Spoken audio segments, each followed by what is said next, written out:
discutido, porque o que acontece? Acaba que muitas pessoas usam, de fato, o conceito de lugar de fala ou para se isentar da sua responsabilidade social de dar espaço, de oferecer espaço dentro da pesquisa ou dentro da literatura para grupos oprimidos, ou para reclamar de censura. Né? Então, estamos discutindo sobre racismo e eu, uma pessoa branca, vou dizer, não, mas tal coisa não é racismo.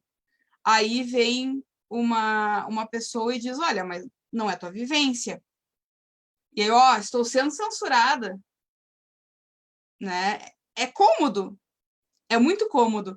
Então, quando se deturpa o conceito de lugar de fala para transformar numa tentativa de censura contra pessoas diferentes do grupo oprimido, é como um desespero deste grupo opressor, de medo de perder a sua voz, que sempre foi sua. Né? Então, por isso que também é importante a gente saber que existe diferença entre lugar de fala e representatividade, justamente porque a representatividade na questão política, por exemplo, é dar espaço para que os grupos tenham seus próprios representantes em postos de poder, para que tragam a sua vivência e não seja mais os seus problemas, as suas questões sociais discutidas por grupos que não entendem essa vivência. Porque uma coisa é uma pessoa, um homem hétero branco, ter empatia com grupos LGBTs ou com grupos negros e tentar auxiliar e tentar contribuir, mas ele não tem, de fato, a vivência. Ele vai ter lugar de fala, aí é outros 500, porque vai depender não só da empatia dele, mas da escuta dele. Do quanto ele realmente se envolveu com aquele grupo, compreendeu aquele grupo, e aí ele vai poder ter o seu lugar de fala enquanto pessoa pública, enquanto artista, enquanto pesquisador, mas não enquanto sujeito daquele grupo oprimido. Isso não tem como, isso é impossível. Então, o lugar de fala do oprimido é exclusivo dele, sim, e isso não é um silenciamento do outro. Né? A gente não tem como sobrepor a experiência. A gente pode respeitar a pesquisa, respeitar os espaços de cada profissional que vai estar tratando daqueles temas, mas a experiência ainda é do grupo, né? Ainda é a do oprimido. Então, aí é que está a diferença quando se trata de lugar de fala. E aí que tem que ter o cuidado. Eu já fui muito questionada em relação a isso, porque eu escrevi um livro onde eu tinha uma narradora negra, narradora e protagonista negra, e me questionaram justamente pela questão do lugar de fala. E o que eu deixo muito claro é o seguinte, quem está narrando aquela história dessa personagem negra é uma artista. A Maia, branca, que não tem vivência racista, né, com racismo, não tem espaço naquela narrativa. Não pode ter espaço naquela narrativa, porque não é o lugar dela. Ali era a escritora que fez a pesquisa, que fez a escuta, que se colocou no lugar, que se despiu da sua própria pele e que respeitou os limites, principalmente. Eu acho que isso é uma coisa que não se pode deixar para trás. Respeitar os limites até onde eu posso ir para falar sobre a vivência do outro. Né? Eu vi muitos debates em relação a lugar de fala e lugar de cala, né? que algumas pessoas usam como um trocadilho justamente para isso. Inclusive, essa mesa me obrigou a assistir um vídeo do Pondé. Eu estou até agora com o estômago revirado, mas tudo bem. Que é justamente o trazer essa deturpação, porque o que acontece? É claro que nós temos tentativas de silenciamento, acontece, sim, acontece, infelizmente acontece, mas o conceito geral do lugar de fala e a importância desse conceito dentro da nossa sociedade, ele não pode ser diminuído por pessoas que elas não representam o grupo, elas estão ali como elas mesmas, falando, porque uma das grandes críticas em relação ao lugar de fala, e isso não é uma opinião minha, isso é uma das questões que eu pesquisei para trazer para essa mesa, é que, às vezes, o conceito em debates de representatividade é usado para, digamos, me fugiu o termo agora, mas tirar o poder de fala de quem está debatendo, né? Então, não, você não pode falar sobre este assunto porque ele não te diz respeito, sem ouvir a argumentação dessa pessoa, e que às vezes essa pessoa tem sim uma base argumentativa para tratar do assunto, né? Então, essa é uma das grandes críticas à maneira como se está usando o conceito de lugar de fala hoje. Mas eu acho importante deixar muito claro que são questões muito pontuais. No calor de um debate de internet, acontece de uma pessoa dizer, não, cala a boca que tu não conhece o assunto, que tu não viveu o assunto. Mas isso não pode ser colocado como uma maneira de diminuir a importância de se tratar desse assunto. E também não pode se colocar o lugar de fala como uma justificativa para discriminar grupos dentro da pesquisa, dentro da literatura. Então, por exemplo, não vou fazer pesquisas sobre literatura indígena, porque eu não sou indígena. Mas isso é discriminatório. Isso é uma desculpa bem cômoda para mim, para não trabalhar, não valorizar, não divulgar a literatura indígena. Não sou indígena, então não falo sobre isso. Não, temos que falar sobre isso. Temos uma literatura indígena e muito boa.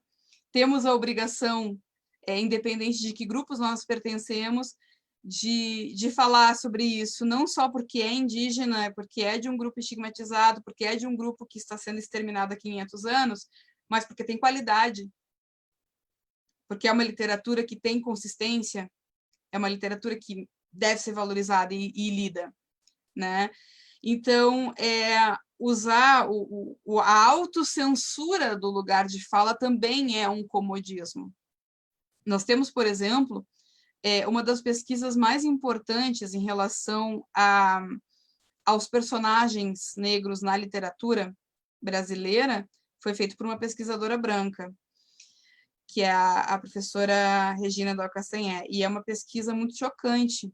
Quando eu tive acesso a ela, eu fiquei impressionada exatamente pela minha ignorância no tema até então, né? E aí começa a busca. Naquele momento eu não tinha lugar de fala nem como escritora, porque eu desconhecia a temática até aquele momento. Nós vivemos em um país que tem maioria negra. As estatísticas falam em 50 e poucos % de pessoas negras. Eu duvido desses números, eu acho que nós temos uma porcentagem muito maior de pessoas negras no Brasil. Mas, de qualquer maneira, nós temos uma população de maioria negra, e, em compensação, não só nós temos uma questão literária, uma minoria de autores negros e autoras negras, que por si só já é um absurdo, mas também a representatividade negra dentro da literatura feita por brancos é mínima. E me questionaram já algumas vezes em relação à minha coragem de escrever uma história com uma protagonista negra. Mas como assim, né? Eu digo, como assim não escrever livros com protagonistas ou com personagens de algum destaque negros numa sociedade de maioria negra? É uma questão de verossimilhança. Como é que a gente pode aceitar facilmente que livros, que obras literárias produzidas num país de maioria de população negra não tenham negros entre os personagens? não faz sentido. É uma questão assim, de ter um equilíbrio de personagens dentro da obra que faça sentido dentro do nosso país, a menos, claro, que esteja escrevendo uma história sobre que aconteça países nórdicos e ter só branco, loiro de olho azul, aí ok, né? Mas se a história se passa em centros urbanos ou rurais no Brasil e as pessoas brancas optarem por não usarem personagens negros usando a justificativa do lugar de fala, é um comodismo. É uma deturpação do termo lugar de fala como uma desculpa para manter o negro marginalizado dentro da literatura. Porque a literatura hoje, ainda hoje, infelizmente, nós ainda temos essa discrepância muito grande de uma maioria de pessoas brancas publicando no Brasil. Não é que nós temos uma maioria branca produzindo, é publicando, são dois conceitos diferentes, né? E no momento em que essas pessoas brancas se isentam da responsabilidade de trazer personagens negros, a gente vai manter esse distanciamento. E na pesquisa da professora Regina, também ela mostra muito a questão de que, geralmente, pessoas negras conseguem entrar na literatura feita por pessoas brancas em papéis subalternos, né? Em papéis estereotipados, como se o lugar aceitável para uma pessoa negra seja o de escravidão, o de servidão, o de bandidagem, quando isso é um estereótipo, e vamos ser bem francas, estúpido. Porque esse papel que coloca uma maioria negra em presídios e em favelas, isso é uma questão social provocada pelos brancos, né?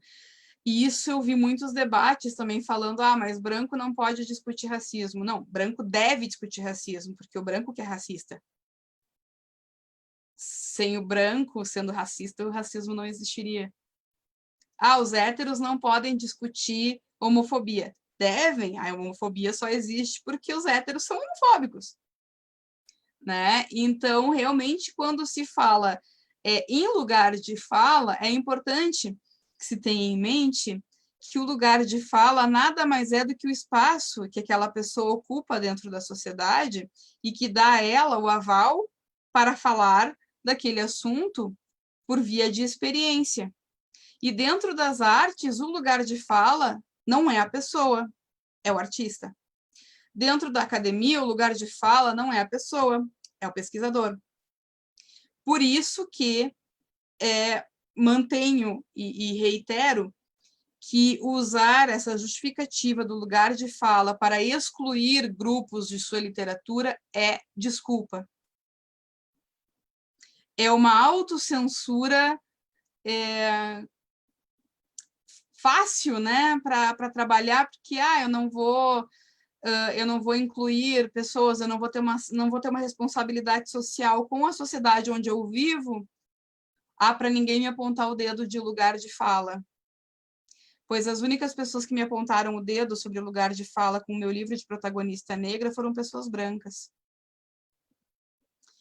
Porque as pessoas negras com quem eu conversei antes de submeter o meu livro a um edital público, que foi como ele foi publicado, me disseram exatamente isso.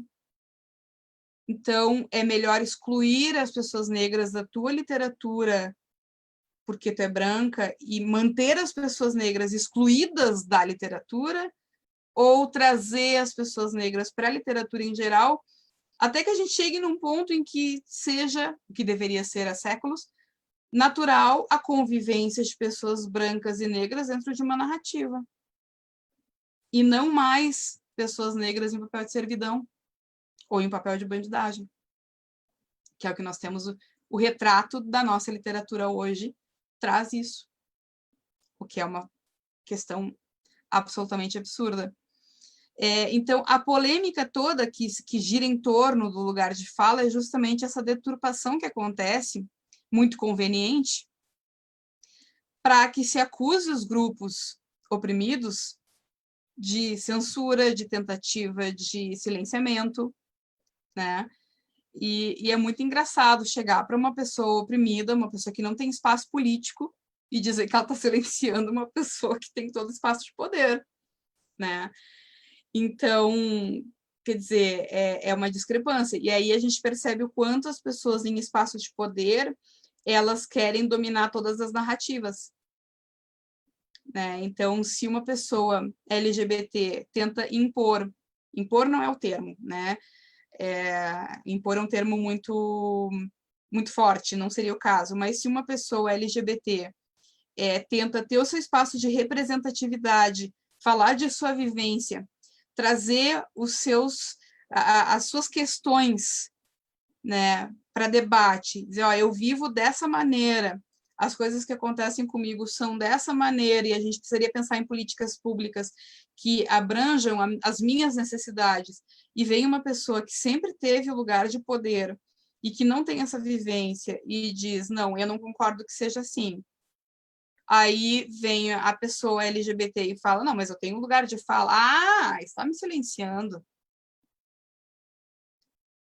É muito interessante a maneira como se tenta roubar todas as narrativas. Sempre que um grupo oprimido consegue subir um degrau dentro da sociedade, os grupos opressores tentam roubar aquela narrativa.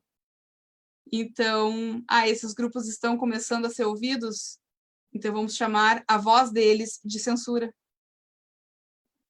Por isso, dessa deturpação do conceito de lugar de fala. Não sei se, de repente, alguém tem alguma pergunta também, que eu me empolgo, começo a falar e não paro mais. Se alguém tiver alguma pergunta, por favor, fique à vontade, tá? Estou vendo aqui nos comentários das reflexões, agradeço muitos elogios. Isso, Melissa, o meu livro com a protagonista negra é a história de minha morte. É isso aí. E, por favor, pode fazer sua pergunta. Fique à vontade. Como saber o limite? É difícil. Não é uma situação simples. O principal é conversar, é dialogar e é ter a escuta, né? Então, eu não sou negra, obviamente. Eu conheço muitas pessoas que são, e eu escuto o que elas me dizem. Eu não passei por muitas das situações, eu sou uma mulher gorda, então eu passei por muitas situações de violência ao longo da minha adolescência, de bullying, etc., que inclusive muitas dessas experiências se assemelhavam, né? Eu tive um período em que éramos eu e uma amiga e uma colega negra, a única menina negra da escola, que andávamos juntas porque nós éramos as excluídas da turma, né? A negra e a gorda. E a gente tinha muitas vivências de violência em comum, de opressão. Mas nós temos outras vivências que são completamente diferentes. Como, por exemplo, uma pessoa gorda não é parada pela polícia. Ela não é alvo da polícia quando tem alguma coisa suspeita. Eu tive um colega de trabalho que ele foi numa festa e quando ele saiu da festa, ele estava com sua namorada, ele saiu da festa, primeiro que ele foi recusado num táxi, era madrugada, o taxista negou a viagem a ele, né, um homem negro. E depois, quando ele conseguiu um táxi, então, para realizar a sua volta para casa, ele viu que ele estava sendo perseguido por um carro da polícia.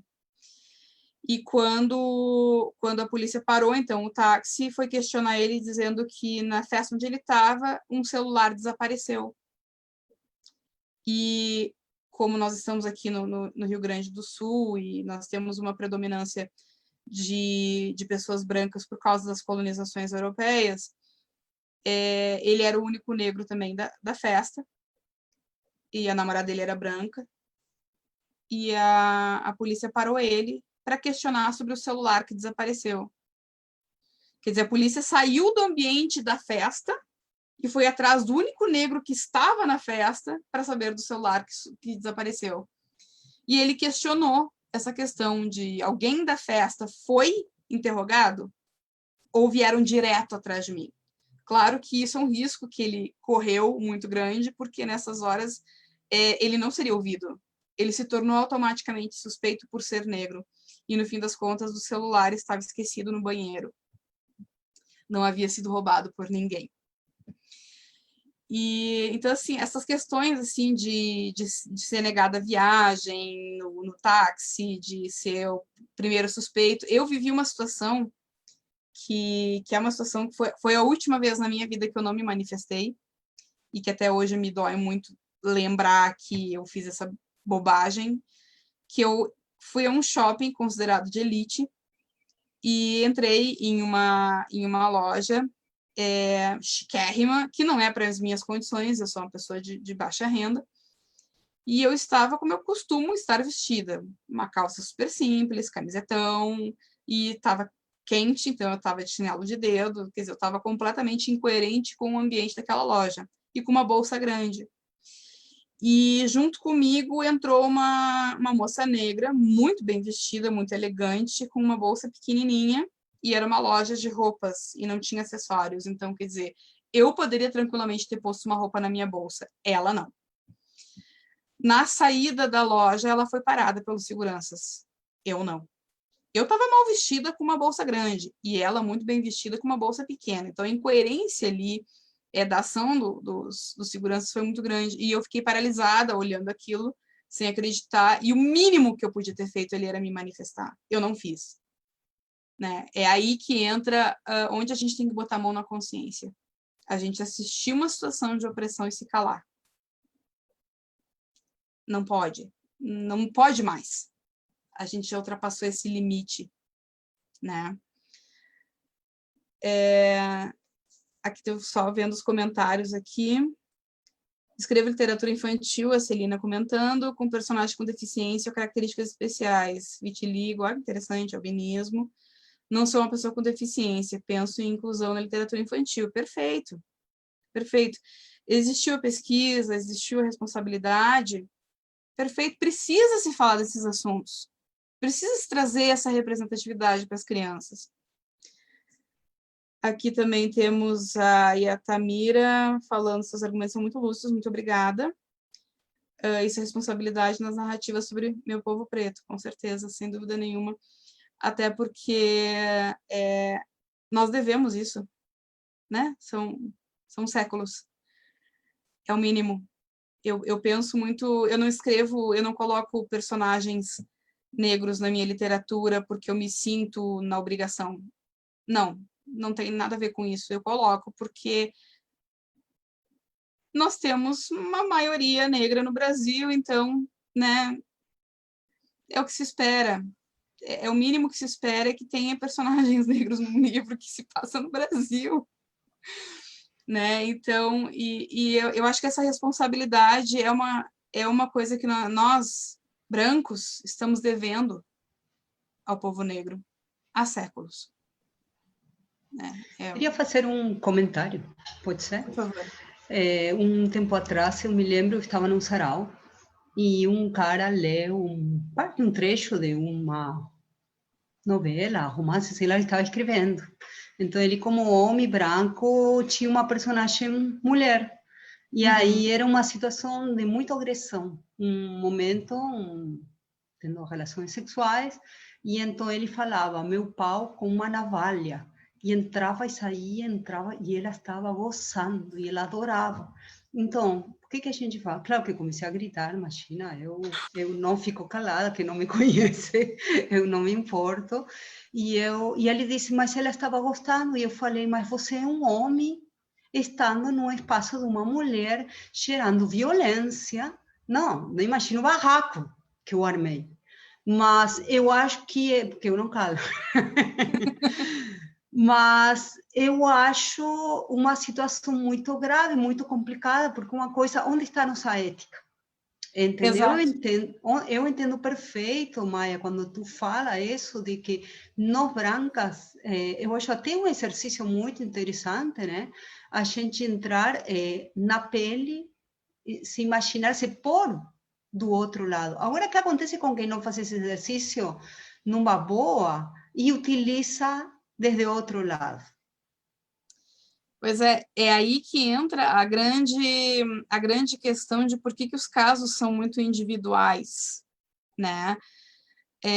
Porque nós temos, assim, esse caso, por exemplo, já vi casos de homens escrevendo livros com narradoras mulheres muito bem escritos, né? Agora, nesse caso desse homem específico, me parece muito mais que ele quis atender um fetiche próprio dele do que efetivamente contar uma história do ponto de vista de uma mulher, né? Então, ali, claro que para ele faltou muita pesquisa e muita escuta, faltou empatia, faltou responsabilidade e provavelmente faltou vontade de fazer isso também.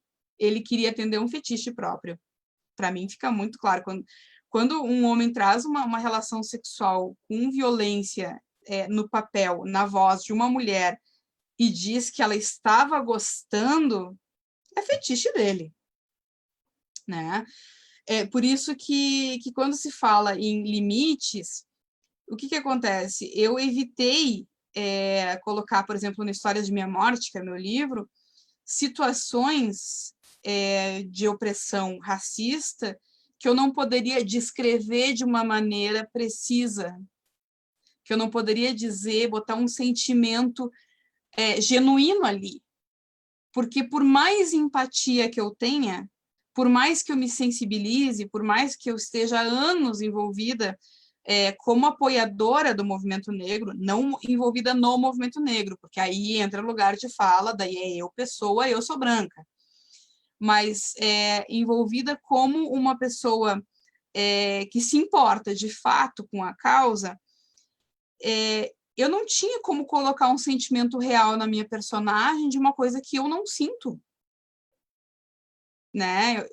Eu nunca vivi uma situação como a que eu comentei do meu ex-colega de trabalho. Nunca. Como é que eu vou descrever com precisão o sentimento dele? A humilhação que ele viveu. Então, o que eu fiz com a minha personagem foi trazer a questão, sim, do racismo baseada em muitos anos, não foi pouca coisa, foi mais de 10 anos de escuta, de efetivamente tentar colocar as vozes dessas mulheres que eu escutei na minha personagem, não a minha voz. Não é, a minha voz não é relevante ali, né? A voz relevante é essa compilação que eu, artista, fiz dessas vivências dessas mulheres. Mas as coisas que eu precisava, que foi em primeira pessoa, que eu precisava de escrever um sentimento, eu coloquei opressões que são comuns à minha vivência como uma mulher gorda que passou por violências também. Aí eu tinha um embasamento, porque aí eu senti na pele. Agora, a questão da violência racista, eu coloquei aquilo que eu escutei, aquilo que me foi passado por mulheres que viveram. E aí que entra o limite ético da coisa toda, né? Eu não posso pisar num terreno que não me pertence. E, ao mesmo tempo, eu não posso ignorar que isso acontece e que precisa ser falado. Eu não posso ser conivente com isso. Eu não tenho nenhum problema, por exemplo, com a literatura de entretenimento.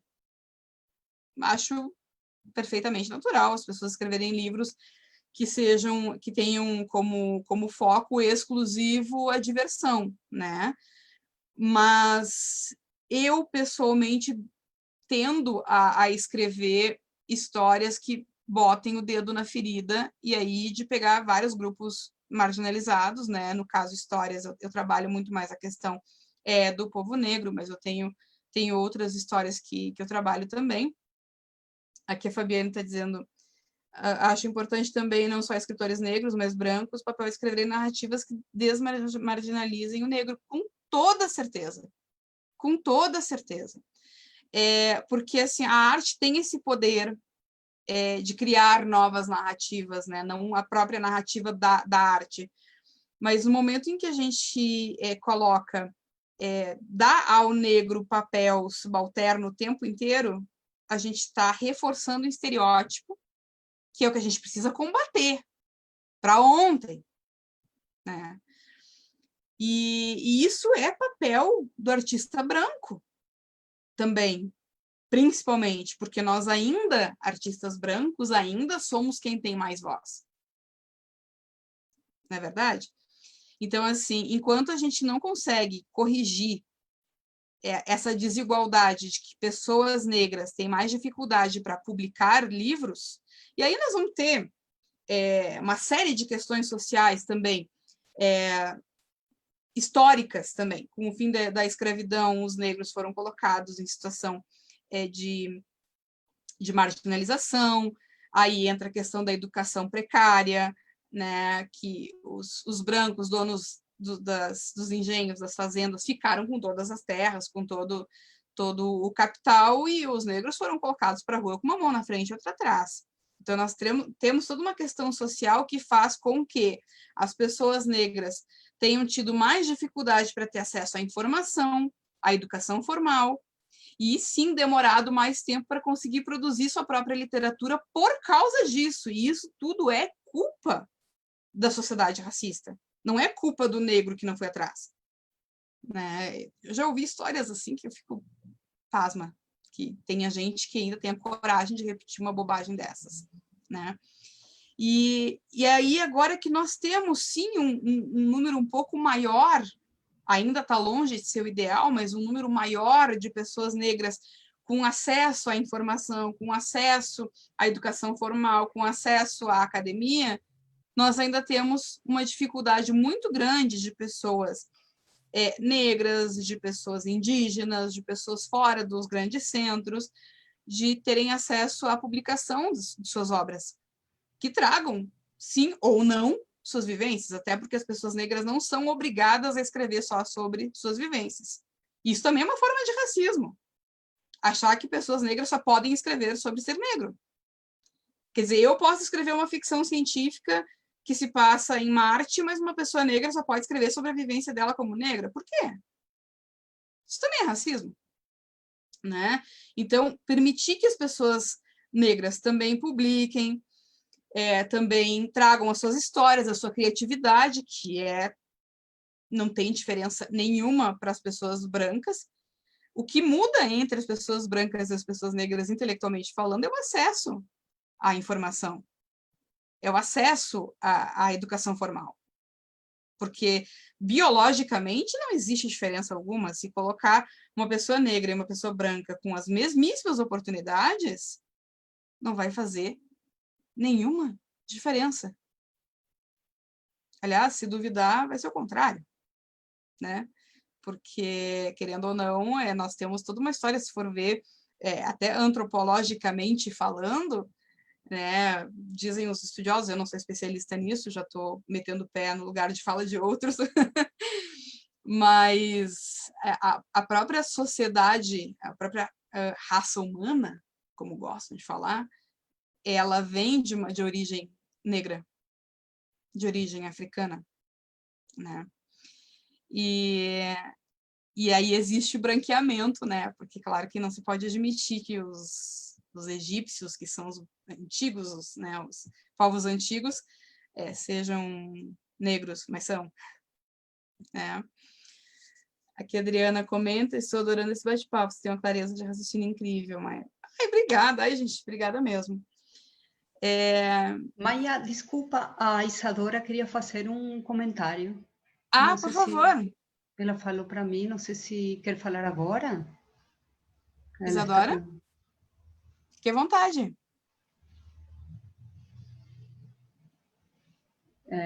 Sobre o tema de discapacidade. Oi, vocês me escutam? Sim, perfeito. Pode falar. Oi. Acho que agora vocês estão me vendo, né? Sim. Também. Eu acho que eu fiz para Maia em privado. Não, sem querer, o comentário era para ser público, mas acabou em privado. Saindo um pouco do tema do racismo, e indo para a questão da deficiência, né? Uhum.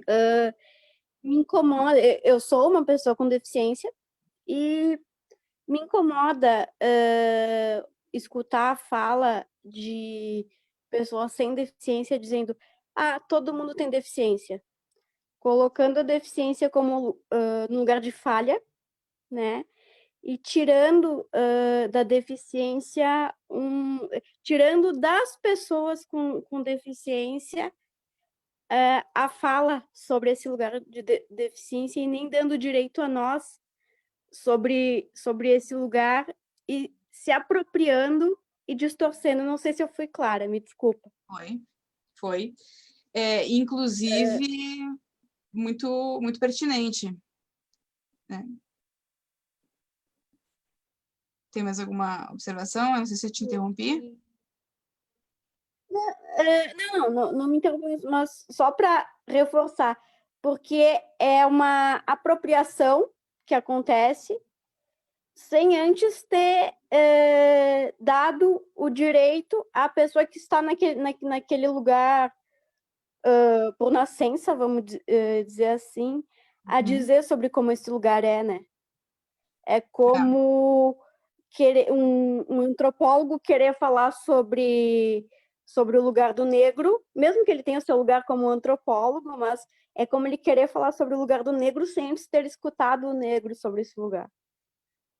Certíssima. Inclusive, é um ponto de vista que tu traz que é muito relevante, porque eu vejo o seguinte, eu tenho alguns amigos com deficiência, né, e cegos, eu não sei se eu estou usando os termos corretos, cadeirantes e tal, até te peço desculpas, realmente é uma questão que eu não... Não, então, deixa eu explicar. Eu sou uma pessoa com deficiência múltipla, mas que, por eu ter feito vários tratamentos, a minha deficiência, para quem olha, não é aparente, né? E também entra... porque eu tenho um projeto de visibilidade da deficiência. Porque também tem uma questão... Enquanto a gente fala o preconceito contra o negro é racismo, né? Uhum. O preconceito contra o gay ou LGBTQ+, é homofobia. O preconceito contra a pessoa com deficiência o quê? É invisibilidade, né? Quer dizer, a gente está num lugar onde a gente nem é visto, né? Uhum. E, sim, assim, no linguajar que eu uso, tu tá usando termos certos em dizer, em chamar de cego, cadeirante, aquele que tem ausência total de um órgão ou sentido, né? Uhum. Mas pessoas que, por exemplo, eu me encontro num lugar social onde a minha deficiência não é vista, talvez, nem de um lado nem de outro. E aí, como pessoas nesse patamar de desenvolvimento, vamos dizer assim, encontram o seu lugar de fala, que não encontram, tá? Não encontram. E aí, vem pessoas que não têm essa vivência e dizem, mas todo mundo tem deficiência. Querendo dizer que todo mundo tem falha. Daí, mas espera aí, quando eu tô falando de deficiência, quando eu falo de deficiência, eu não tô falando de falha. Tô falando de uma outra coisa. Sim. Né? Isso que tu disse, assim, Isadora... foi um comentário para enriquecer. Oi. Pertinente. Não, pode falar. Eu pensei, eu sou lésbica, né? Então, como quando a gente está falando e a gente se assume lésbica, eu também sou ativista lésbica. Então, quando vem alguém e diz, mas a gente é pessoa, somos todas pessoas. E aí querem lavar toda a diferença, mas também toda a luta, né? E eu acho que isso todas somos Eles pessoas. Querem botar Sim, continua. Querem botar panos quentes numa luta, né? Querem botar panos quentes, botar um véu de igualdade, negando uma diferença. Exato. Que existe, que é válida, que não é feia. né? Esse, para mim, é o verdadeiro lugar de cala, né? Isso sim é um silenciamento. E é muito pertinente isso que tu falou, Isadora, porque justamente como é uma situação que eu, pessoalmente, não vivo, eu demorei muito tempo para perceber, né, o quanto a sociedade realmente ignora as pessoas com deficiência. E eu comecei a me dar conta Eu através de demorei amigos. 26 anos para entender o meu lugar de deficiente. E olha que ele é meu. Sim. Pois é. Não, Desculpa te interromper. não, imagina. Aqui todo mundo tá aberto, viu, gente? Não tem problema nenhum abrir o microfone e contribuir. Estamos aqui para dialogar. Não é um monólogo. Eu nunca tinha me dado conta até eu ter esses amigos com deficiência e perceber as dificuldades de enxergar, começar a enxergar mesmo as dificuldades que eles estavam enfrentando. E aí a gente percebe, de vez em quando passam, na minha timeline passam fotos de rampas para cadeirantes que tem um poste na frente. Então, o cadeirante, ele vai subir a rampa e tem um poste de cara. Exato. Ou constroem, eu já vi uma situação de uma rampa na saída de um prédio, que a rampa era íngreme. Quer dizer, se um cadeirante for tentar descer aquela rampa, ele é acidente, certo? E subir era impossível, né? E diversas situações. Porque a história da deficiência, ela ainda ela tá recente, né? Da pessoa com deficiência no meio urbano, né? Circulando. E ela ainda é atrelada, a deficiência, ela ainda é atrelada à doença, a algo que tem que ser curado, porque é algo que gera, com a desculpa de que é algo que gera sofrimento à pessoa que a tem, né? E não, o que vai me gerar sofrimento é se eu estiver com dor. Andar ou não andar não vai me gerar sofrimento. O que vai me gerar sofrimento em não andar é a rampa não existir. E aí, nessa ideia de doença, de que deficiência é igual a doença, se tenta curar a deficiência em vez de adaptar o meio urbano à pessoa com deficiência. Né? Então, em vez de fazer, a gente faz a pessoa com deficiência física fazer anos de uma fisioterapia dolorosa para ela ficar de pé, ao invés de fazer rampa. Só como exemplo. Com certeza. Né? Em vez de, e assim, escadinhas, vamos falar aqui de Caxias, né, Maia? Acho que tu é caxiense, né? Isso. Também. Tá, então estamos falando do mesmo meio urbano. Prédios novos com escadinha de 4 andares. Sim. Né? Para quê? E prédios públicos ainda. Qual é a serventia, né? Lugares públicos. Qual é a serventia e qual é a indispensabilidade, eu nem sei se essa palavra existe, mas enfim, de uma escada de 4 andares? Por que não é feita uma rampa no lugar? E daí é nisso que eu digo que a pessoa com deficiência, ela está num lugar de inexistência. Porque o meio urbano é ainda projetado como se ela não existisse. Né?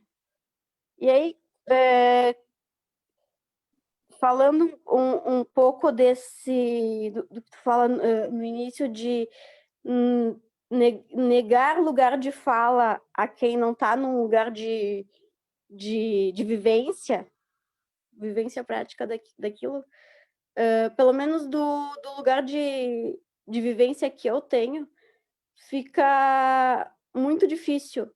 E posso estar errada no que eu tô falando, tá? Porque eu tô falando uma coisa que é puramente minha e intransferível. Como é que eu vou não ficar indignada em ouvir uma pessoa que não vive a deficiência falando sobre deficiência, quando eu, enquanto pessoa com deficiência, não tenho o direito de circular com a minha deficiência? Eu Isadora, tenho acho que que você superá-la tocou. para precisar circular. Acho que É. você tocou num Oi, lugar muito, desculpa. muito legal. Não, desculpa, é que como tem um delay, eu achei que você tinha feito um espacinho e aí eu. Mas acho que você tocou num lugar muito Não, interessante quando você fala é minha e é intransferível. E eu levando para o lado que a gente tem em comum aqui, que é a literatura, e assim como tem lugar de fala, tem lugar de escrita, né? Eu venho pensando muito no tema da empatia. Por exemplo, quando eu ia entrar dentro de um barraco numa favela, entendeu? Lendo a Carolina Maria de Jesus.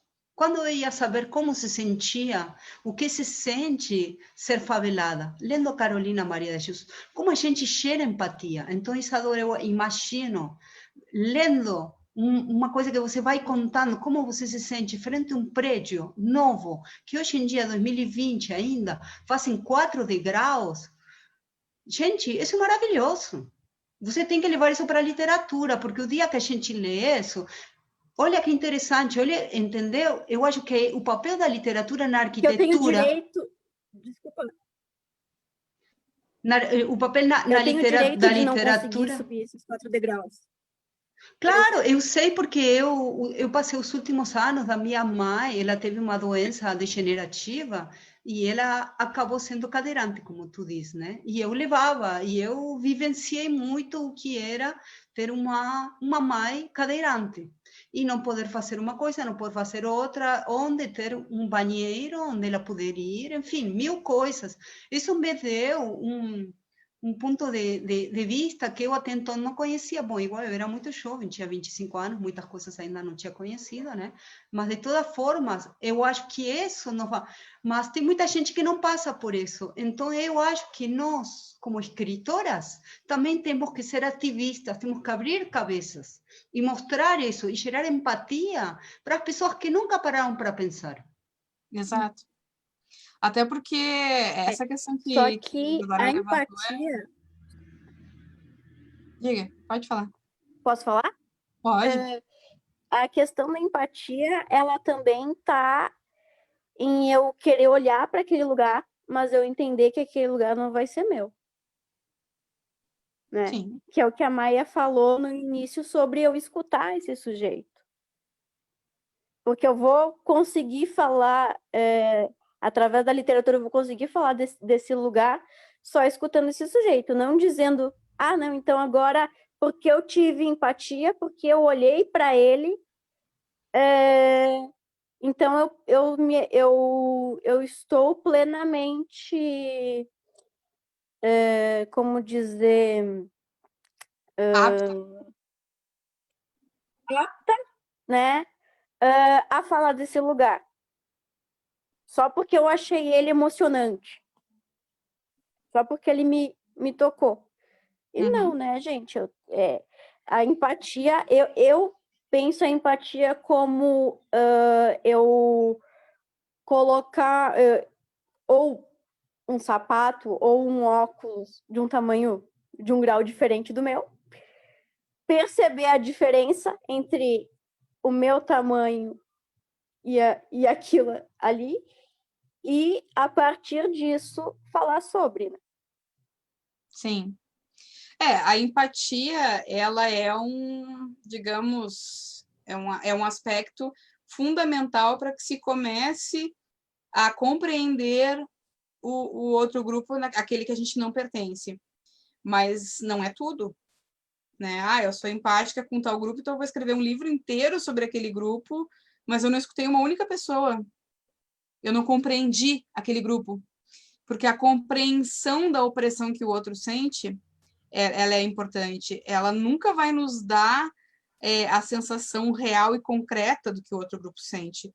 Mas sem ela, nosso papel como artista fica também deficitário. Porque se eu for Mas escrever... eu acho que tem uma diferença entre ser empática e gerar empatia. Não é igual. Uma coisa não, uma coisa é ser empática e pode ser assim, até as falas do Bolsonaro, com a besteira que ele disse e as mentiras. Isso Sim. ele pode ser empático, entendeu? Ser uma falsa empatia. Eu digo, por isso que eu falei, pus como exemplo a Carolina Maria de Jesus, por exemplo. Quando entendeu? Eu acho que esse tem o papel da arte, entendeu? Eu também sou fotógrafa e sou ativista, como falei, e então eu fotografei muitos anos dentro do MST. Então, quando eu dormia nos acampamentos, e aí sim estava nos barracos, e fotografava isso do lado, e eu estava com os companheiros e as companheiras na luta, aí eu não era uma sem terra, mas eu gerava empatia com essa causa. Eu tinha empatia, e através das minhas fotos, do meu trabalho, podia gerar empatia para as pessoas, uma sensibilidade, desde estar, de poder tocar sem estar, desde esse lugar que eu falo. Agora, ser empático, podemos demorar horas falando, e não sei se vamos chegar a algo. A arte tem esse poder de quebrar estereótipos, né? Paradigmas, e promover a descolonização das mentes. Mas tudo isso tem que ser feito com muito cuidado, com muita responsabilidade, né? Se você não está no lugar do outro, né?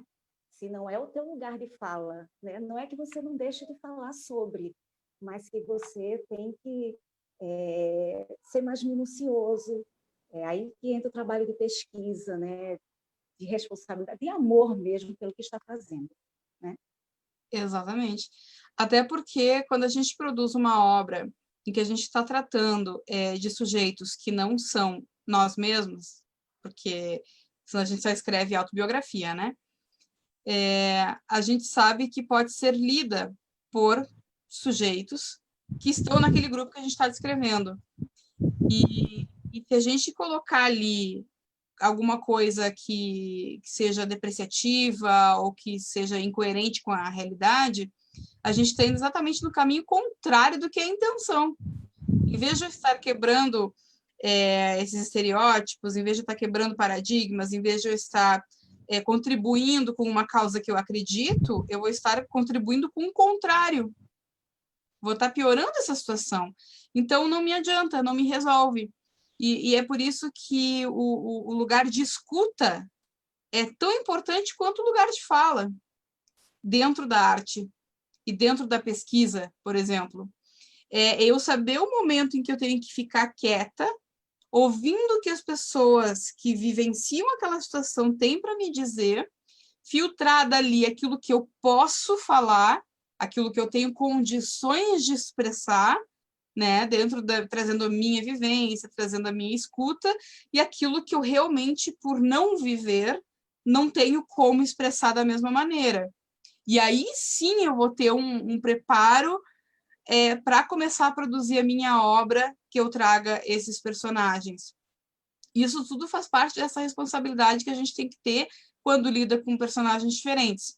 O que tem que ficar muito claro para nós, como um grupo de escritoras, falando de literatura, é que a gente não pode se isentar de tratar de temas importantes, impactantes, fundamentais para o nosso crescimento como sociedade, usando como desculpa o lugar de fala numa deturpação do seu conceito.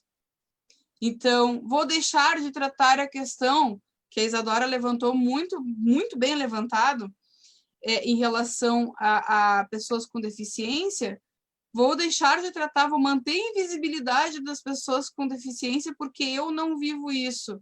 Então, eu estou contribuindo para o contrário do que eu pretendo, estou contribuindo para manter essas pessoas invisíveis. Né? E não é essa a ideia. Agora, eu realmente não posso, agora, nesse instante, por exemplo, começar a escrever uma história envolvendo uma pessoa com deficiência. Eu tenho uma história que eu comecei a trabalhar o primeiro rascunho, já tem uns 3 anos, que traz uma cadeirante, até porque eu tenho bons amigos que são cadeirantes, eu tive esse tempo de observação, que até foi que eu comentei, que eu nunca tinha parado para perceber que os espaços urbanos não são feitos para pessoas com deficiência, até conhecer esses meus amigos, mas eu nem cheguei perto ainda de pensar em de fato, desenvolver a narrativa, porque eu tenho ainda um caminho longo pela frente para compreender essa vivência, para poder escrever uma história minimamente responsável. E, de fato, assim, às vezes eu paro para pensar, eu não tenho nenhum tipo de deficiência, eu tive problemas por causa da depressão, de paralisia nas pernas, então eu sentia dificuldade de caminhar, que foi uma coisa temporária, eu ainda tenho, porque eu ainda estou num processo de depressão, então eu ainda tenho algum problema em caminhar, mas não é uma deficiência, não dá para se comparar uma vivência com a outra, mas aí a gente começa a reparar em situações de, por exemplo, como as calçadas, elas são perfeitas para causar acidentes com pessoas que têm uma mobilidade reduzida. Uma pessoa que precisa de uma bengala para se locomover, ou que tenha uma redução óssea, né, diferença de tamanho das pernas, uma pessoa que vai caminhar numa calçada todas com as pedras soltas, ela dificilmente vai sair daí ilesa. Cadê o poder público para ver isso? Simplesmente porque não tem nenhum representante, ninguém que tenha escutado as pessoas com deficiência para entender que, às vezes, são soluções simples. Por exemplo, para pessoas de visão reduzida ou completamente cegas, aquela faixa com relevo no meio da calçada ajuda muito, porque elas conseguem passar com a sua bengala, não sei qual é o termo correto, para elas conseguirem entender onde elas estão, por onde elas estão circulando. É uma solução extremamente simples. Mas se não tem ninguém que chegue e escute essas pessoas para entender qual é a necessidade delas, não vai ter ninguém que faça. E aí também entra o nosso papel como escritoras. Se um livro que tem uma pessoa com deficiência se populariza, muitas pessoas vão ter acesso a esse mundo, a esse universo, que desconhece, porque não tem vivência nenhuma. Ela não sabe como é, ela não entende como funciona. E as pessoas não têm culpa de não conhecer, elas têm culpa de não procurar conhecer. Né? A gente não nasce sabendo. Mas se a gente também optar por se manter na ignorância, aí nós temos um problema, que daí sim é culpa de cada um, né? Até por isso que eu também gostei muito que tu trouxe essa questão, Isadora. Eu achei... ó, a Melissa comentou aqui, chama piso tátil. Muito obrigada. Muito obrigada, eu não sabia... Esse que é o problema, eu não conhecia os termos. Através dos relevos se comunica com as pessoas com deficiência visual. Perfeito, a Celina também comentou, muito obrigada pela colaboração, é assim que a gente faz um bom diálogo. E são soluções simples, né? Então, por exemplo, a rampa é uma solução extremamente simples. Por que não fazer? Por falta de escuta. Né? Claro, Adriana, pode falar. Diga aí. Cadê a Adriana?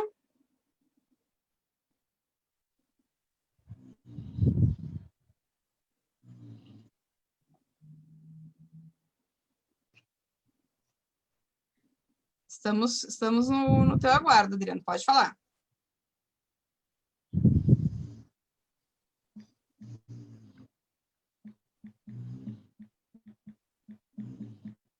Será que deu problema com o microfone?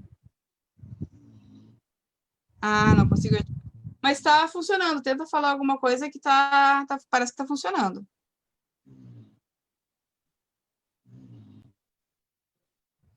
Oi, Adriana. Me ouviu agora? Sim, estamos te ouvindo. Então tá. Eu queria dizer que eu estou muito feliz em participar. Eu acho que eu estou aprendendo muito com esse bate-papo nosso, coisas que eu nunca tinha refletido a respeito, que eu estou refletindo agora, e fico muito feliz de pensar que a literatura tem esse trabalho tão importante para a sociedade, de alertar as pessoas. Igual você falou, né, Maia? A pessoa não tem culpa de não saber, mas ela pode procurar aprender e conhecer. E lendo, ela pode despertar para coisas muito importantes para enxergar o outro e para melhorar a sociedade, né?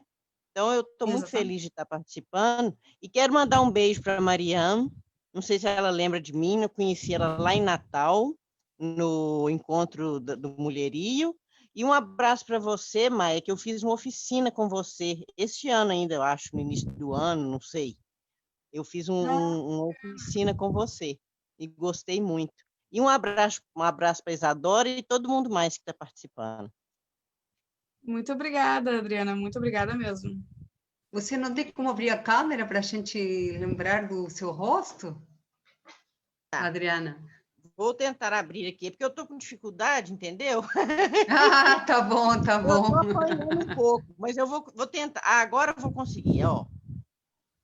Ah, que legal! Eu já ouvi esse ventinho e pensei bem que deve de ser do Nordeste, não como a gente aqui no Estou na Sul, toda frente do agasalhada. ventilador para suportar o calor. Estou na frente do ventilador aqui. Ai, coisa boa, que tá frio ainda. Nossa, aqui está muito quente. Você é Lembrou de de mim, Natal Mariana? mesmo? Hã? Você é de Natal Não, mesmo? não, eu sou de Minas. Eu moro em Bambuí, Minas Gerais. Ai, que Eu morava legal. em Pontas e me mudei aqui para Bambuí tem uns 3 meses só. E eu fui em Natal, então eu te conheci lá. Nós estávamos num sarau, num barzinho que teve lá. Não sei se você lembra de mim. A gente Claro, estava olhando poesia e tal. sim, sim, sim, muito legal. Vai, sim, foi tão bom, eu adoro o Natal. E foi muito Foi lindo, né? muito bom mesmo. Que bom ver Então, você novamente aqui. é muito bom a gente encontrar todo mundo, né? Muito bom. Mesmo que seja Sim. virtualmente. Melhor pessoalmente, mas Com virtualmente certeza. por enquanto, né? Nem me fala, é horrível. A sensação essa de estar aqui num encontro, termina, a gente desliga e cada um fica na sua casa. É uma coisa muito estranha. É muito ruim, né? Mas por enquanto é assim, né? Pessoalmente, eu É, queria sair abraçando todo mundo. ah, É, com certeza. a hora que a gente puder abraçar, nossa senhora, vai ser uma abraçação só. Vá! Vou botar abraço. Vamos ficar Ai, assim. é isso mesmo, né? É. Falou então, é isso que eu queria dizer. Ah, que bom. Um Muito abraço obrigada grande. pela participação. É muito importante participar, porque realmente é um debate que é construído de muitas, muitas vozes, né? É verdade.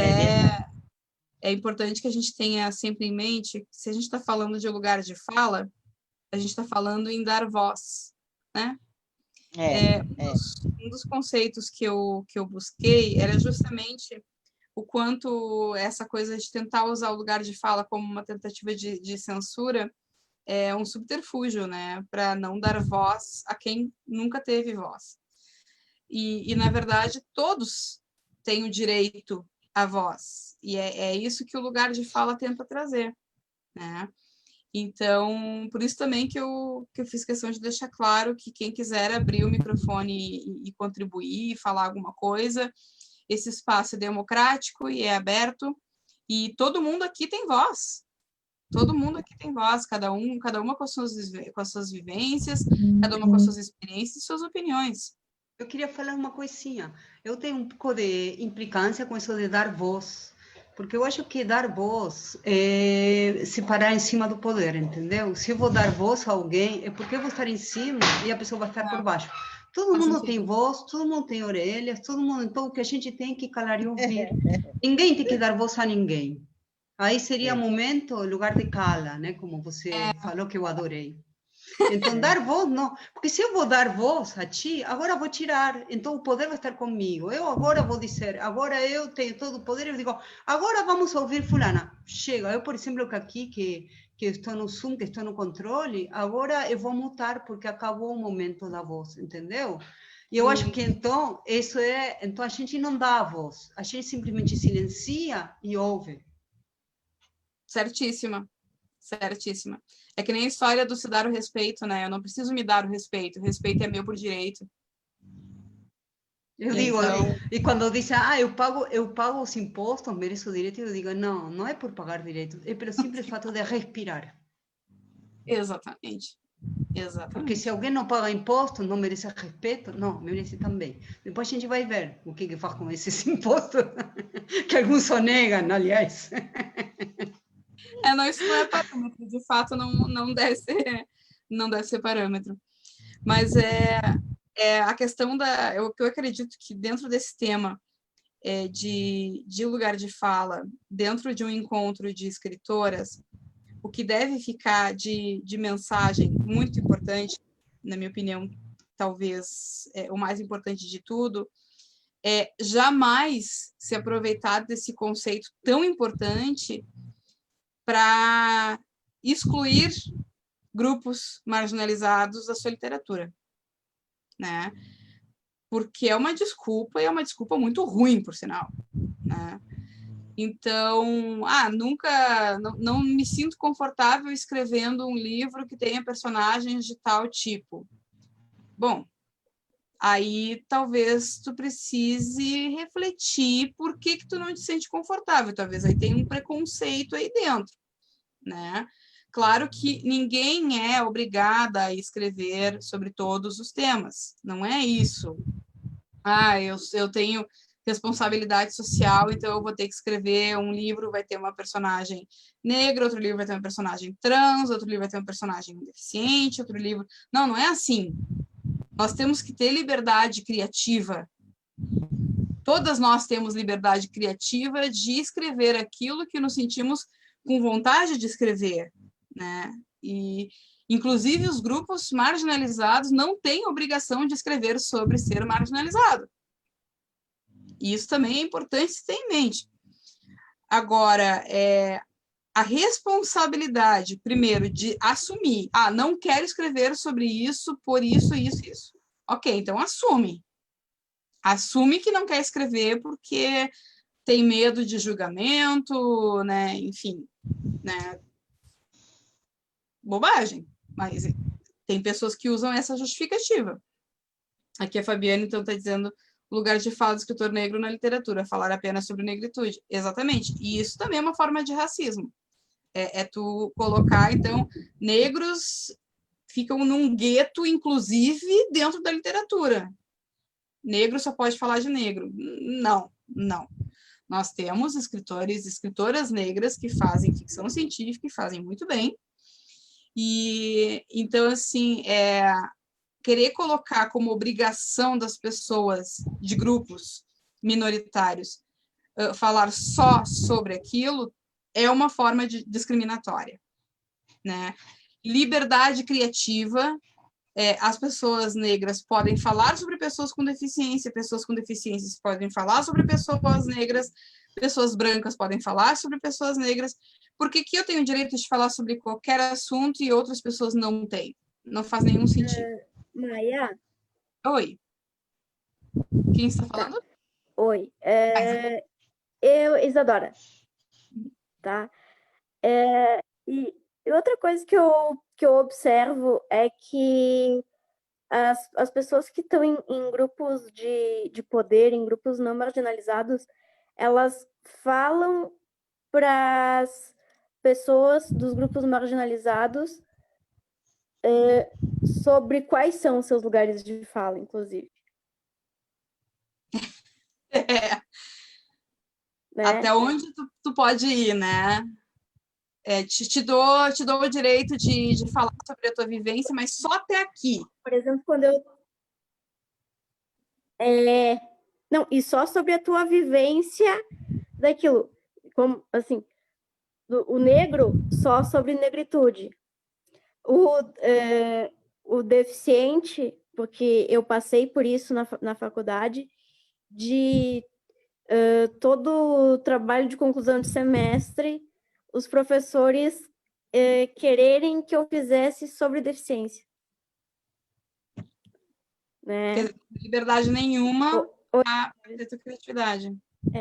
Não, liberdade eu tinha. Não vou dizer que eu não tinha a liberdade, mas sempre a sugestão primeira é falar é que se fale sobre aquilo como se não existisse outros interesses, como se não existissem outras outras sabedorias nessa pessoa que está nesse lugar marginalizado. Então, tu está num lugar marginalizado, então fale especificamente sobre ele, apenas sobre ele, porque esse é o potencial que eu, pessoa no poder, te dou. Sim, e ela te coloca também numa situação seguinte, teu lugar é nesse espaço marginalizado e só nesse espaço marginalizado, né? Então, te tira todo o poder que tu deveria ter a essa altura do campeonato 2020 de integrar uma sociedade como um todo. E isso não quer dizer aquela bobajada de somos todos iguais, a raça humana, isso é tudo bobagem, a gente sabe que é, e as pessoas só lembram que somos todos iguais quando é dia de falar sobre alguma opressão. Tirando esse dia, deixamos de ser todos iguais. Já me aconteceu uma situação de uma pessoa chegar para mim e dizer que eu deveria escrever apenas sobre gordofobia. Eu nunca escrevi livros sobre gordofobia.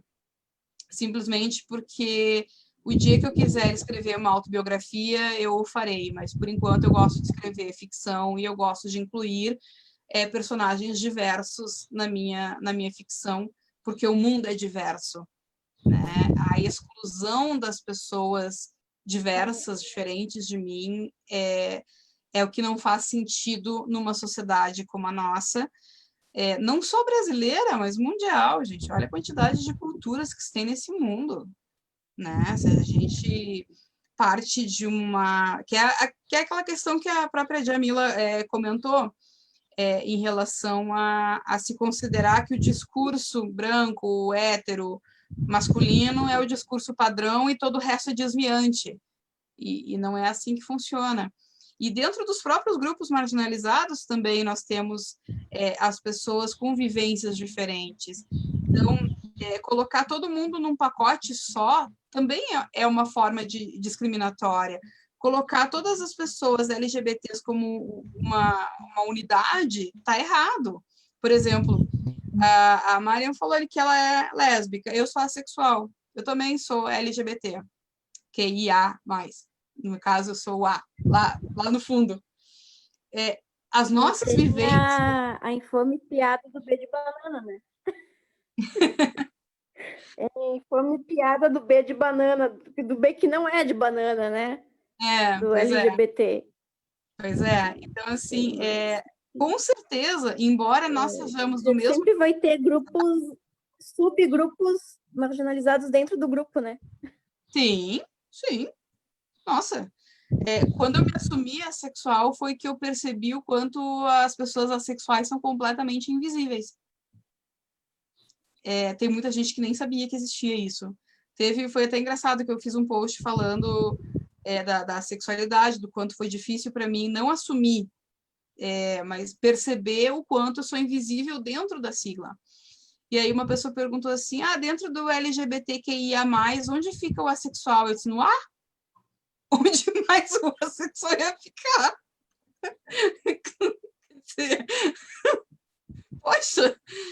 E a minha vivência como assexual é muito diferente de uma vivência lésbica. Muito diferente. E nós somos do mesmo grupo marginalizado. O próprio feminismo tem várias vertentes. Por quê? Porque cada grupo tem suas particularidades. E no momento que a gente pressupõe que todas as pessoas daquele grupo marginalizado são iguais, a gente está discriminando também, porque a gente está esquecendo as particularidades de algumas pessoas, que nem, por exemplo, a questão da pessoa com deficiência, uma pessoa que tem a sua mobilidade reduzida, ela tem necessidades diferentes de uma pessoa que é cadeirante, de uma pessoa que é cega, de uma pessoa que é surda. Amei. Mas são necessidades diferentes. E daí, assim, onde é que a gente se encontra nisso, né? Exatamente. Quando tu como assexual, eu como pessoa com deficiência andante, que andante é o contrário de cadeirante,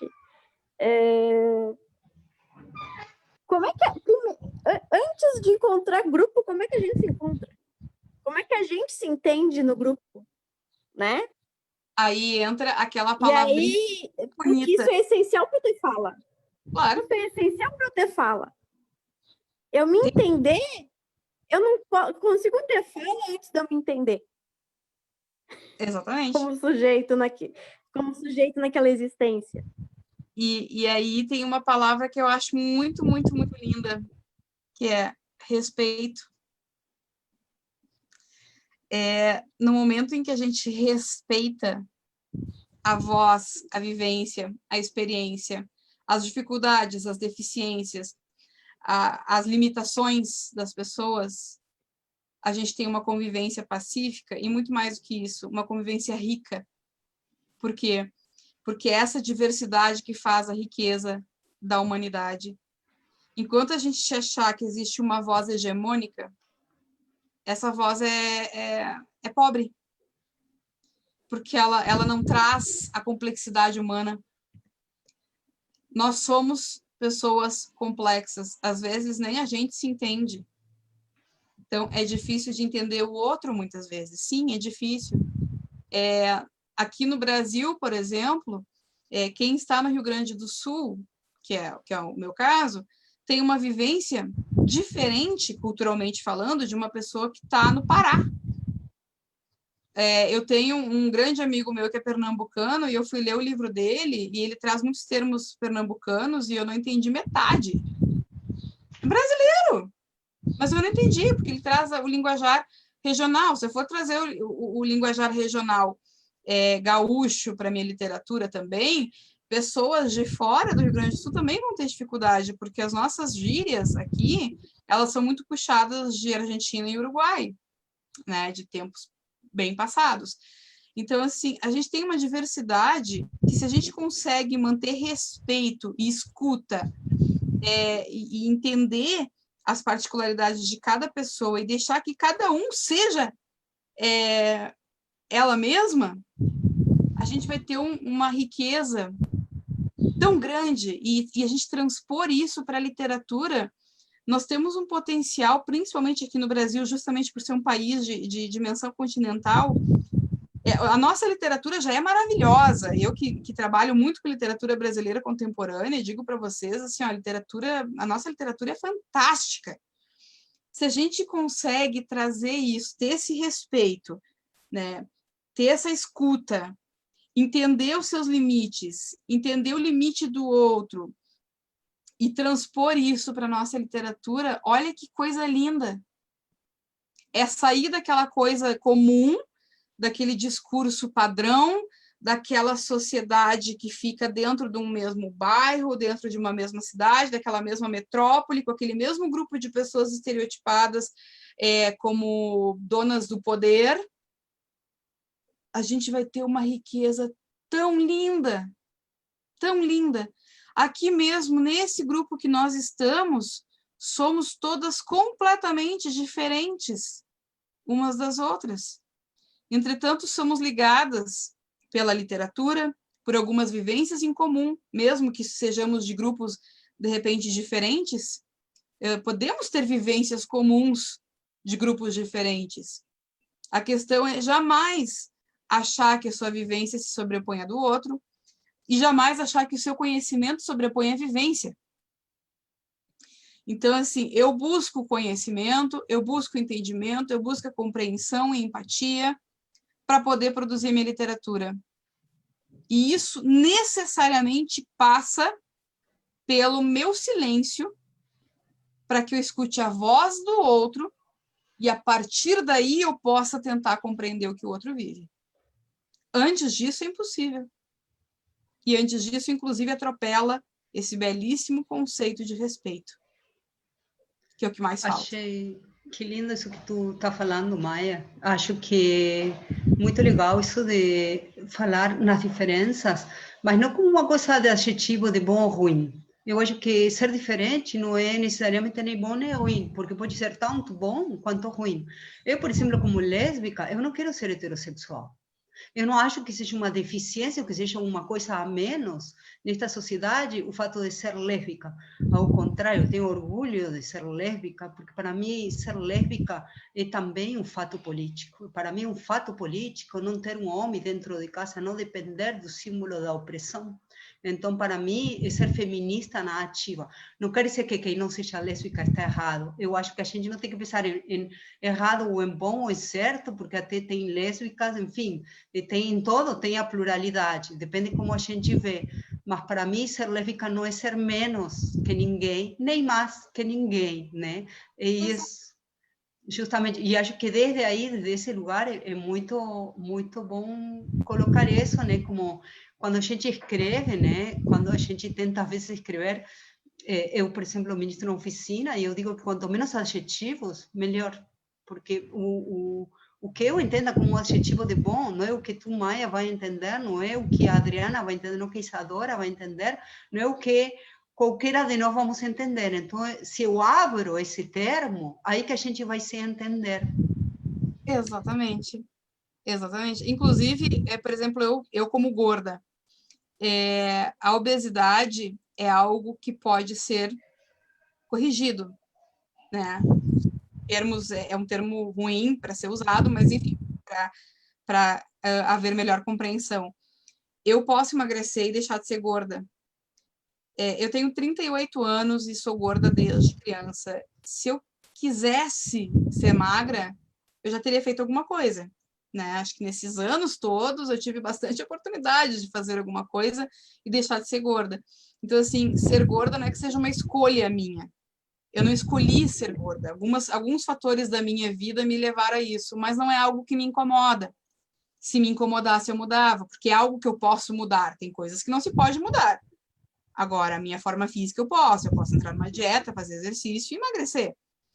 E aí entra a questão exatamente essa falta de respeito, de achar que eu preciso ser magra, porque já que eu posso emagrecer, então eu devo emagrecer. É uma realidade. Eu não preciso emagrecer. Se eu tô bem comigo mesma, ótimo. E eu tô, né? Pois é, já ultrapassamos um pouco do horário, infelizmente. Então, só para fazer então o meu encerramento aqui, depois se alguém quiser fazer algum comentário também. Em primeiro lugar, eu gostaria de agradecer imensamente ao Coletivo Mulheril, porque é uma oportunidade muito bonita essa que eu estou tendo aqui. É muito bonito estar aqui com vocês. Claro que nós preferíamos todas estar ao vivo, poder dar um grande abraço no final desse bate-papo, mas, ao mesmo tempo, nós também estamos aqui em várias partes do país, coisa que só o virtual nos possibilita hoje em dia, né? Então, é uma honra imensa, eu agradeço demais ao coletivo pelo convite, agradeço a presença de cada uma de vocês, agradeço as contribuições, agradeço os comentários, que eu li todos, eu não li todos alto, mas eu li todos aqui. Então, eu quero deixar aqui registrada a minha gratidão imensa por estar com vocês, eu aprendo com vocês todo dia, por isso que eu digo que isso foi um diálogo, não queria de forma alguma que fosse um monólogo, porque estamos juntas, continuaremos juntas, temos várias causas em comum e eu realmente me sinto privilegiada, essa palavra, me sinto privilegiada de estar aqui com vocês e poder ter esse diálogo. Muito obrigada de todo o coração pela presença de todas e pelo carinho de todas. Muito obrigada mesmo. Agora deixo aberto, então. Eu queria te agradecer, Maia, também aprendi muito, foi muito bom te conhecer, te ouvir falar, ter esta troca agora, que foi muito linda. E quero convidar todas vocês, às 19 horas, a gente continua com o Sarau das Minas, vai estar muito lindo. O Sarau das Minas eu organizo já faz 3 anos aqui em Porto Alegre, está em modo pandemia, estamos todos os sábados também. E hoje vai ser o especial do Mulherio das Letras, e vai estar com a gente a Natália Borges Polesso, Lélia Almeida, Valesca de Assis e Maria Alice Bragança. E também amanhã de manhã vamos ter uma mesa que eu pensava muito nisto de lugar de fala, que vai ser uma das nossas mulheres acheadas, que é a Eliane Brum. Eliane Brum é daqui, né, do sul, mas ela escolheu morar no Amazonas, né? Então ela tem uma troca direta, né, com o povo Xingu, e desde aí que escreve. Então, ouvindo a Maia, pensava muito, lembrava muito da Eliane Brum e desde que lugar ela escolheu utilizar sua palavra como ferramenta, né? Mas não para dar voz, sino para conversar, né? Porque ela cita, ela fala, é uma coisa assim muito, muito linda. A Melissa aí que comentou que queria fazer um pedido proposta. Diga aí, Melissa. Pode comentar. Oi, boa tarde. Estão me ouvindo bem? Sim. Eu queria agradecer a mesa, foi muito elucidativa, né? Porque eu tenho um romance com várias protagonistas, essa questão tem que ter a mulher negra, tem que ter a mulher, né, com outras orientações sexuais, como fazer isso, etc. E foi muito bom. Queria agradecer a Maia e a Marian, eu não sei falar seu nome. Enfim. O meu pedido proposta, eu não sei se eu estou sendo muito específica, mas eu sou a chata da objetividade, assim, a questão da escrita. Eu imagino, a gente falou bastante da questão da pesquisa, a questão da escuta, né? Será que seria interessante, não para esse mulherio ou em outras oportunidades, mas eu seguiria você e outras pessoas para fazer uma oficina de escrita criativa para trabalhar a questão do limite? Porque eu acho que deve ter, e é o que eu estou sentindo na minha escrita, que você coloca a personagem, aí você está colocando uma personagem, por exemplo, no meu caso é a personagem negra, vai ter a questão da opressão. Se você não coloca uma questão de diferença no livro, você não estaria falando, inclusive, de vida real, de sociedade, você não coloca, né, essa questão do rapaz negro que é recusado o táxi, né, essas várias questões. Ao mesmo tempo que é fato, eu entendi que essa questão do limite tem a ver com você não ter essa emoção, porque você não viveu isso. E isso cria um problema no enredo, isso cria um problema na hora da escrita, como que você resolve isso, né? Teve outra vez que estava você e a Cynthia Kleiner, e vocês estavam comentando algumas coisas que de repente parar uma cena antes. Tem alguns mecanismos de escrita que possam ser desenvolvidos para que trabalhe a questão do limite, e mesmo assim você escreva essa cena. E se tiverem dicas assim, de repente propor uma oficina, eu sou a primeira. Uma boa ideia, com certeza. É boa de pensar, sem dúvida. Porque realmente é uma questão bem delicada, né? Mas não é impossível. Não. Já tive essa boa notícia. Não temos como ir mais adiante no tema nesse momento por causa do tempo mesmo, mas é realmente bastante pertinente e acho que podemos desenvolver mais isso no futuro, sem dúvida alguma. Obrigada. Eu que agradeço imensamente, nossa, para mim é uma honra. Temos mais alguma questão? Gratidão, viu, Maia? Debate riquíssimo. Obrigada. Muito obrigada mesmo. Isso me emociona de verdade, gente, me emociona de todo o coração. Pessoal, oi. Oi. Quero dizer que é uma frase assim: somos todas diferentes, mas com direitos iguais. Isso eu acho muito importante ressaltar, né? E deixar um abraço para todo mundo. Adorei participar e vamos continuar nos encontrando virtualmente e depois pessoalmente, se Deus quiser. Um beijo para todos. Obrigada, gente. E vamos encerrando, né, Maria? Vamos encerrando aqui. Maia, Diga. Isadora aqui falando. Diga. Agradecer a ti pelo espaço, principalmente de fala, né? Sei que eu coloquei outras questões aí que não estavam primeiramente em pauta. E alguém fez uma pergunta sobre capacitismo ali nos comentários, que eu não vou abordar agora o tema em função do assunto, mas dizer para todo mundo que eu tô aberta, se quiserem me procurar no Facebook, tá? sobre dúvidas sobre essa questão de deficiências e como funciona a militância, vamos dizer assim, nesse espaço.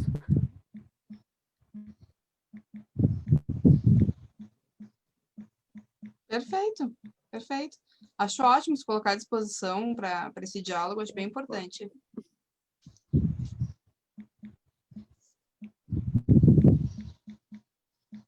Tá, muito obrigado, Maia.